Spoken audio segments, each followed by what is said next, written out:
आज या निमित्ताने या सभागृहाला आश्वस्त करू इच्छितो, कोणतीही शंका मनात ठेवू नका। जी आश्वासनं आम्ही दिलेली आहेत, ज्या योजना आम्ही सुरू केलेल्या आहेत, एकही योजना आम्ही बंद होऊ देणार नाही। ज्या लाडक्या बहिणींनी महायुतीवर प्रेम दाखवलं,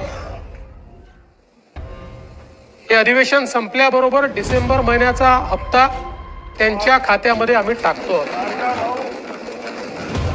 आणि काहीच बदल नाही। नाना, या ठिकाणी स्पष्ट करू इच्छितो, कुठलेही नवीन निकष नाहीत। आता तर सगळ्यांनाच टाकतो, पण ॲपरंटली असं लक्षात येत आहे की काहींनी 4-4 खाती उघडलेली आहेत। तर जसं समाजामध्ये चांगल्या प्रवृत्ती असतात, त्याच्या काही वाईट प्रवृत्ती असतात। एखादी योजना जर चुकीच्या पद्धतीने कोणी वापरत असेल तर जनतेचा पैसा आहे, तुमची आमची सगळ्यांची जबाबदारी आहे की तो योग्य प्रकारे गेला पाहिजे। आता मागच्या काळात आम्हाला लक्षात आलं, माणसानेच 9 खाती काढली, आता त्याला लाडकी बहीण म्हणायचं कसं? पण लाडका भाऊ म्हणू शकत नाही, कारण बहिणींच्या पैशावर डल्ला मारतो तो लाडका भाऊ कसा? त्यामुळे असे जे आहेत,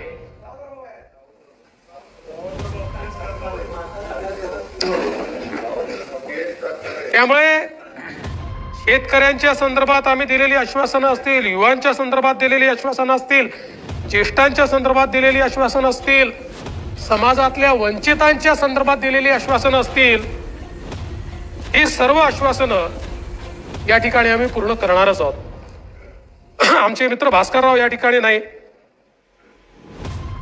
पण माझे सरकार याच्यावरच त्यांना परवा आक्षेप होता। आता तसे फार हुशार आहेत ते, इतके वर्ष त्यांनी राज्यपालांचं भाषण देखील ऐकलेलं आहे। कदाचित शाळेत असताना नागरिक शास्त्राला दांडी मारत असतील ते,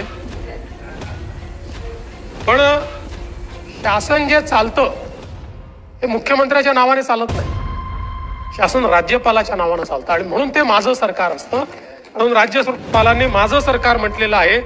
तथापि माझे मित्र भास्करराव नसल्यामुळे मी त्याच्यावर जास्त या ठिकाणी बोलणार नाही। खरं म्हणजे हे जे अभूतपूर्व अशा प्रकारचं मॅन्डेट आम्हाला मिळालं,